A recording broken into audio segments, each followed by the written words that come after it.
Hey there, woodworking internet. Welcome back to Cryptic Woodworks. I, of course, am Steve. And if you're watching this during our still ongoing quarantining and isolation period of the pandemic, I guess we can call this our very special quarantine episode. Yeah, I guess that makes sense. I don't really have anything else at the moment. Funny aside, just before coming out here, I spent a couple of minutes walking around wondering where I put my coffee cup down. Because I think I've reached that point in my quarantining. I've kind of forgotten what day it is, who I am, where anything is anymore. But all that aside, if you do hear some kind of strange noises on this video, we're just dealing with some real high winds out here in eastern Pennsylvania. There's just not a whole lot I can do about that. I tried to stop it, but nobody wanted to listen to me. So it's where we're at.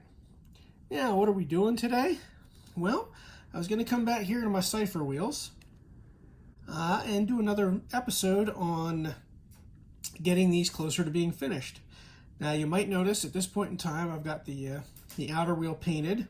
The inner rings were cut and painted.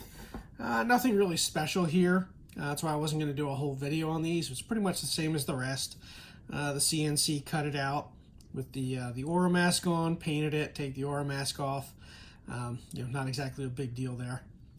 But the only thing you just want to make sure is, if you're doing these, that your center hole is very well positioned on the disc, so that when things are put in, you'll be able to drop your pivot point down and they'll rotate very cleanly. I actually went and adjusted mine slightly on this so that my inner ring was a little bit smaller than I thought it should be. I just had to do a test piece or two. And that meant I don't have to come back and do any sanding, where I could possibly take it slightly out of round. But, even if there's a little bit of a gap, we're woodworking. We're doing things by hand. We're not expected to have absolute machine precision. It kind of helps to add to the quality a little bit. So the next step we want to do is get rid of these terrible plywood edges by putting on some of our walnut edging. So off camera, I had milled these up the other day to get ready. And what we're going to do is we're going to take these boards, which if I put one up here, you might look at that and go, hey, your board's not as thick as the piece. How are you going to do that for edging? Well, what we're going to do is we're going to cut them so that the edging is actually going on this way. So what I'll be doing is cutting strips off this board that are the same height as this plywood piece, which is, being plywood, about 0.71 or a little under 3/4, a little under 0.75. So I just have to measure that, and then I can rip these all off as strips. Then what we do is we cut those strips into the 8 little pieces that will go around, and then we essentially start mitering them with our 22.5-degree miters.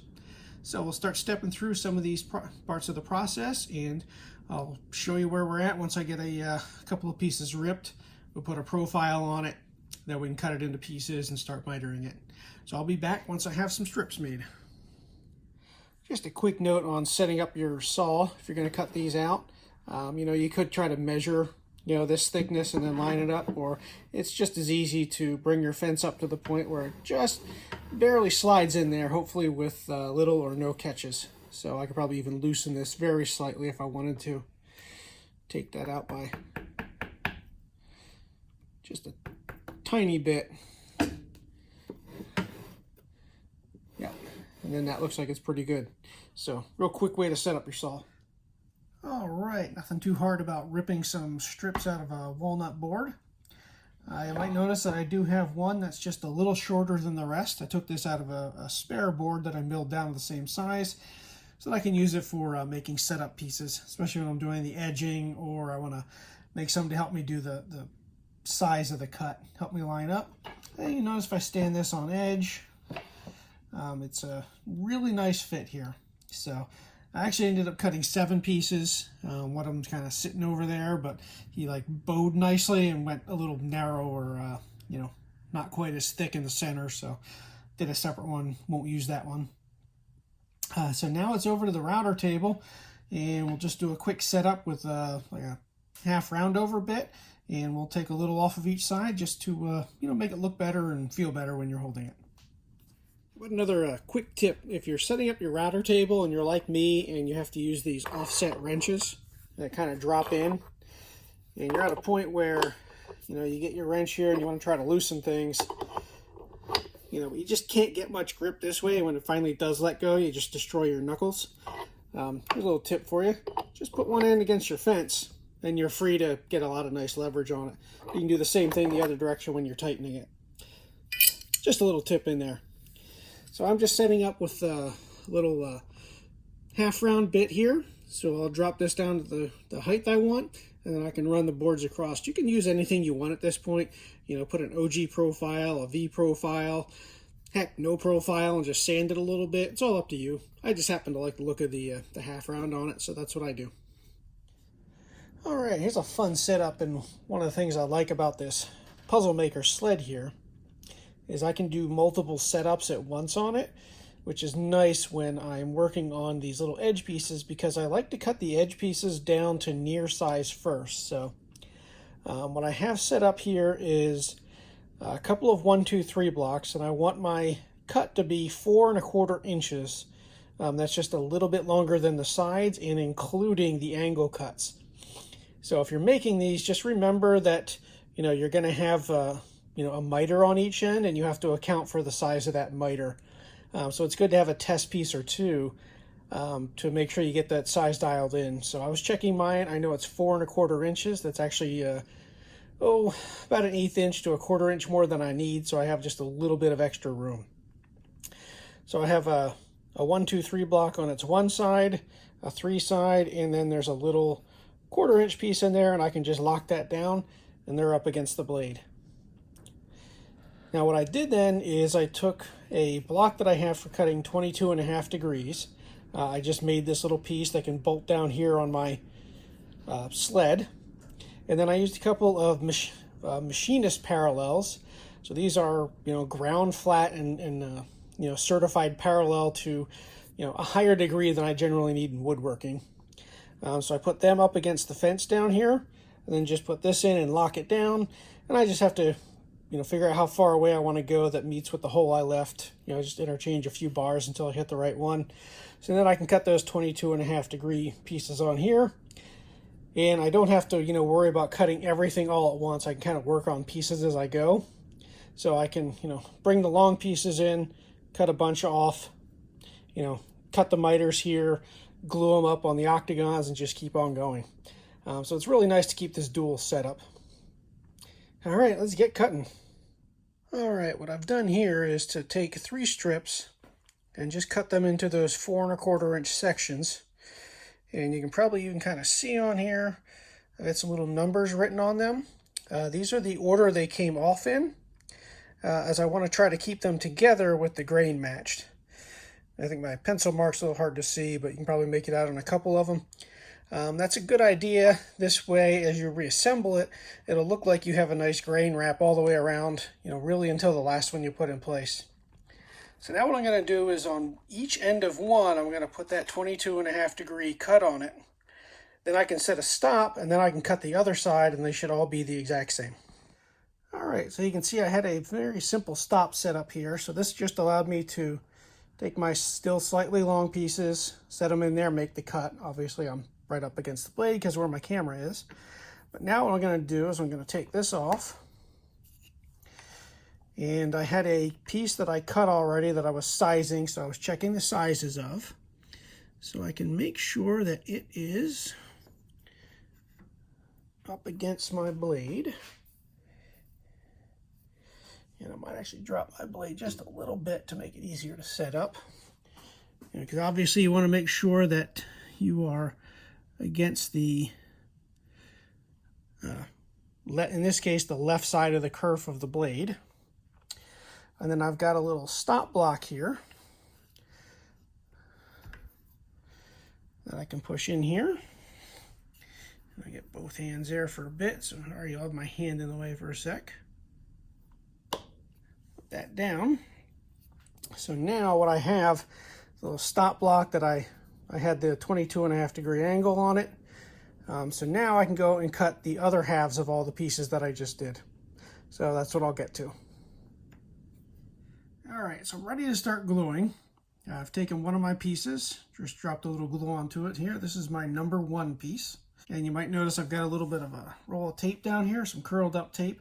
I like to use that to hold the pieces on instead of trying to shoot a lot of pin nails onto them. So what I'm gonna do here is, see how much of that I can keep on camera. Try to line up things, and you can actually use like your next piece. You can come in and use that to figure out when you're aligned. You'll see your corners come together.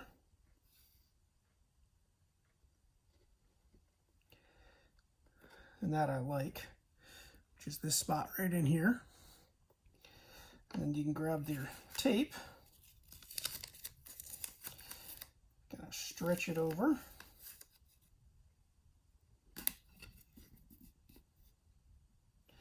Make sure you don't lose any of your alignment. It gets a little easier after you get the first piece on, because then you always got something that you're kind of butting up against.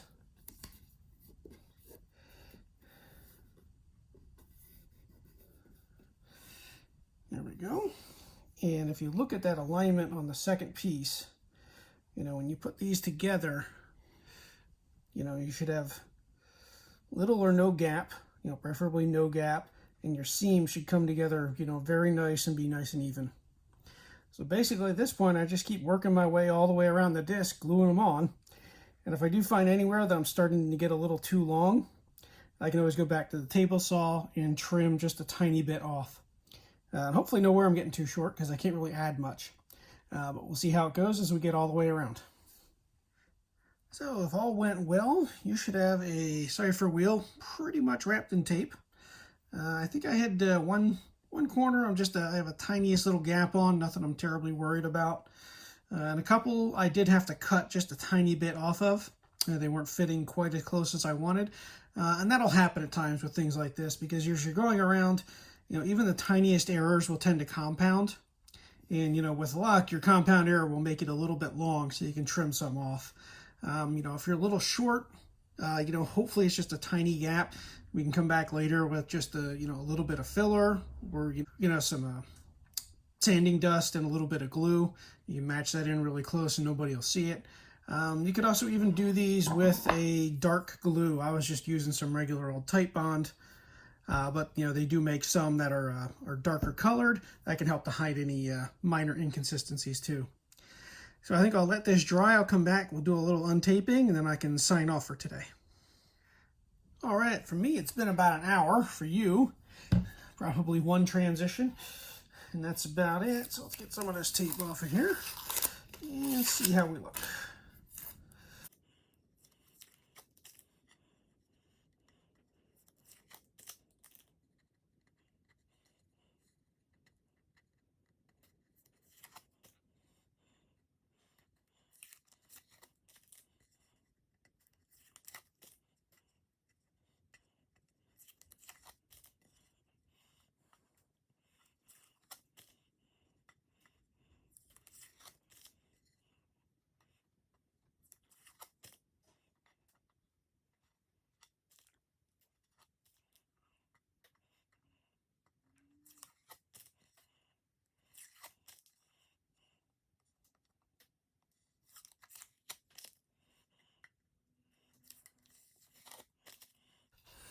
All right, so if you're lucky, the piece finishes up looking like this. I can tell all of my corners are looking pretty decent here. I have one, feel a little bit of a high spot that'll easily sand down there. Not much of a big deal. So, one down, and I've got 5 more in my set to do. And until next time, stay dusty.